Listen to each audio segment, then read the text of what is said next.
Hi, I'm Alexander OK, and welcome to episode 12 of my look at the Japanese territory in War Thunder. Today I'll be looking at the Kai-61 Hien.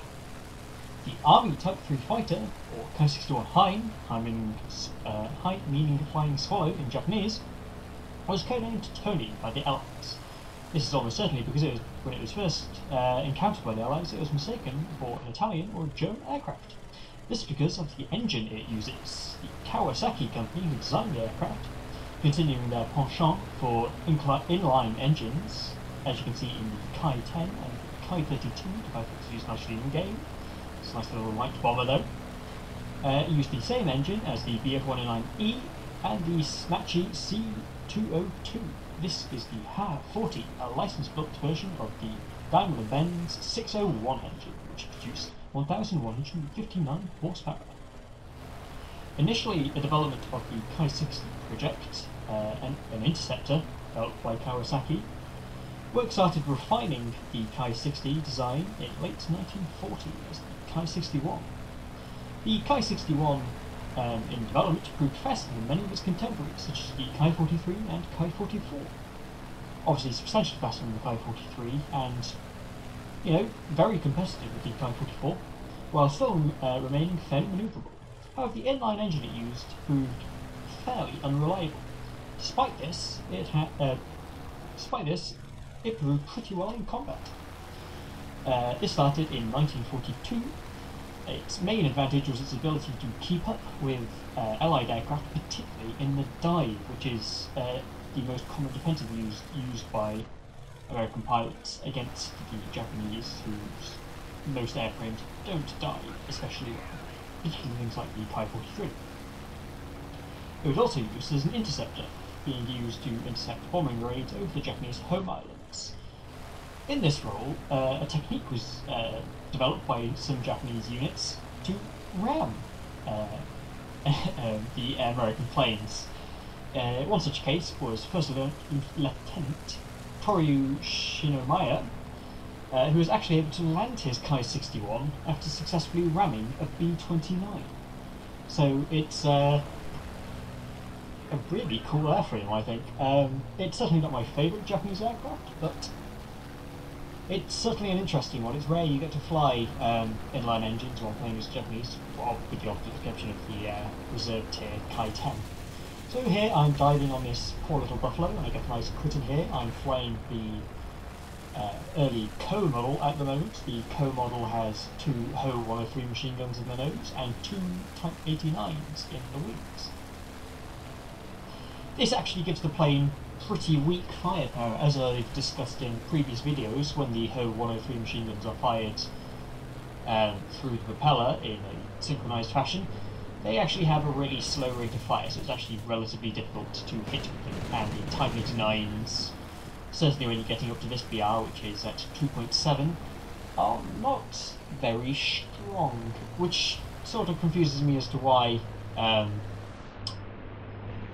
the Kai-44 to Hien is actually at 2.7 rather than being at 3.0 or even 3.3, because it climbs,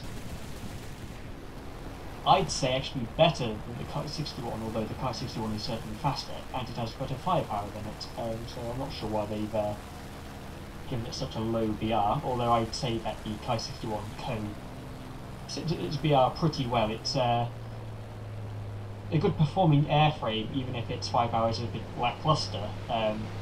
As I say this, I dive down in this A-20 and pilot sniping, which I would say is more luck than skill. As you can see so far from this battle, I've gotten I got an assist on the buffalo I was fighting earlier, and assist on that P400 rather, I was attacking earlier, and one kill. I've cut the battle here, just so obviously it's just getting altitude, and I'm trying to drag this Corsair away from my friendly Zeros, who are attempting to rearm. Pitching the nose down just to get a bit of speed. As you see, this plane really does pick up speed very fast. It is a massive advantage it has. As you can see, it does wobble a little bit, which sort of, while it is a manoeuvrable airframe, it does have a tendency to wobble on occasion. at speeds, and obviously that Corsair had a much higher energy advantage over me at the moment, so I'm just trying to keep him busy while my Zeros get airborne.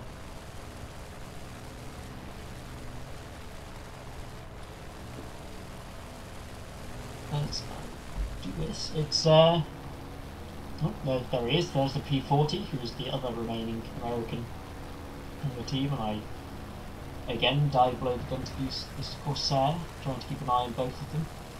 Honestly, probably there we go. That I twitched my rudder there just to get the nose down because I was scared I was bleeding a bit too much airspeed, which I didn't want to do with the P40 so close. I now sort of running away from both of them, or obviously I won't be able to escape since there's a dive on me, as you can see this point P40 doing now.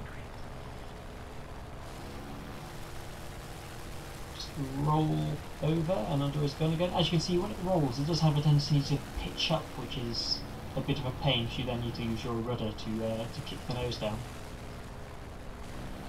I avoid the P40's dive and again head away from both aircraft. I'm just trying to bide time, really. Now they're both closing on me, so I roll underneath the P40 and underneath the Corsair, although the Corsair isn't actually going for me. The P40 has dived under and is attempting to come back up, and I'm trying to see the Corsair, but I can see him moving away on the minimap, so I go up for the P40 here, and I engage in what probably is quite a stupid stall climb. I really shouldn't have done this, but I do manage to get a few hits in. A small amount of damage, nothing serious to his airframe. But as you can see here, I stall out, weapon to gain a bit more airspeed. I just managed to get enough speed to be able to get underneath the guns of the P40 and only receive a very small amount of damage to the back of my fuselage. So here I'm engaging in something of a turn fight with the P40, which the Ki-61 is more than capable with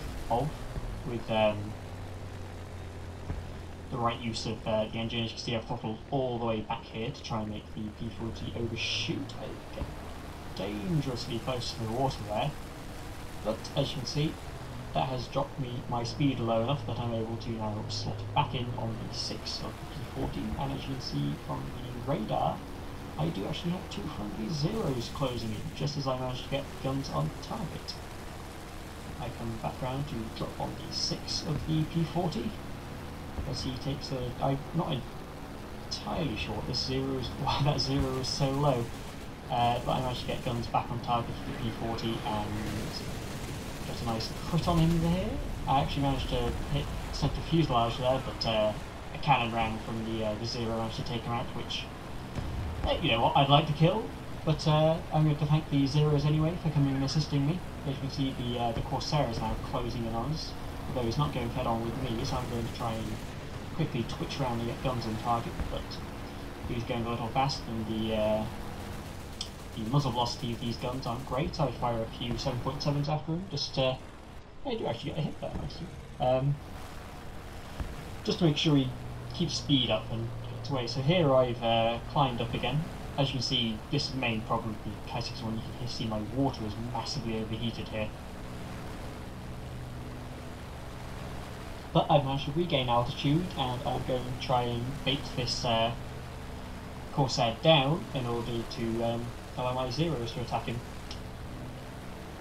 So here I dive under, although I don't go all the way down. I want to try and keep airspeed up so I can get on the 6 of this Corsair, which could have been risky had he been a slightly better shot. But here you can see I'm able to turn around with enough airspeed that I'm able to get onto the 6 of the Corsair, put a few shots across him, which makes him turn and dive. Just me being a bad shot here. But I'm able to drop right on the 6 of the Corsair as he attempts to get shots on that Zero, and I set him on fire, which is excellent, just as I run out of 7.7s. Unfortunately, despite one of his flaps going there, he was able to put out the fire, so I quickly flipped round to get back on the 6. Put a few more shots across him. Again, nothing serious. Oof. Nice.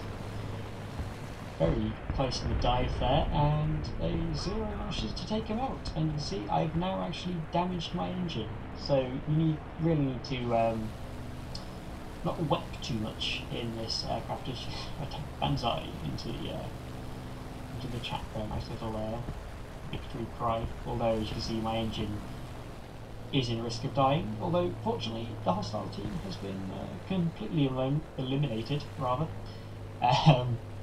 So I'm in no danger of having to ditch into the sea off Iwo. I'll be now switching over to a second battle where I will be flying the Kai-61 Otsu. The Otsu is exactly the same airframe as the Ko. It basically only differs in its armament, which trades the two Type 89 7.7s for two more Ho 103 machine guns. He's hitting the wings, which obviously gives him a substantially better rate of fire and therefore makes him a lot better as a weapon. As we will see, this is only be a few short clips from this battle, since you don't actually see... there's no massive difference in the airframe or how to fly them. So here I go head on with this IL-4, a few hits into the pilot, and also it's very well. This is very reminiscent of my earlier videos, where I show you how to take on enemy bombers in Japanese aircraft, which is always to go pretty much head on with them and try and hit the enemy pilot.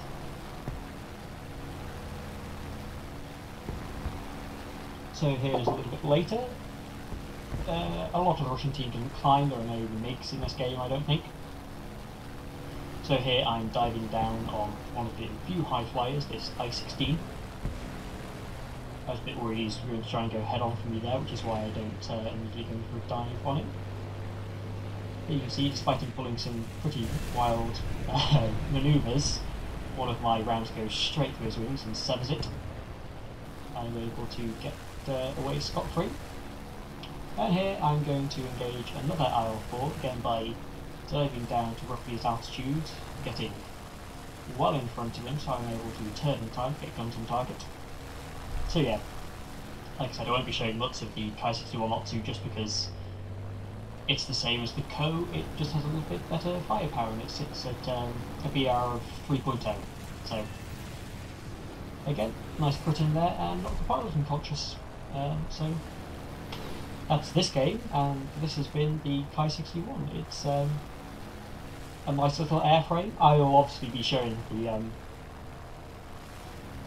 Kai-61 High and Tai, and the Kai-61-2 in a later video.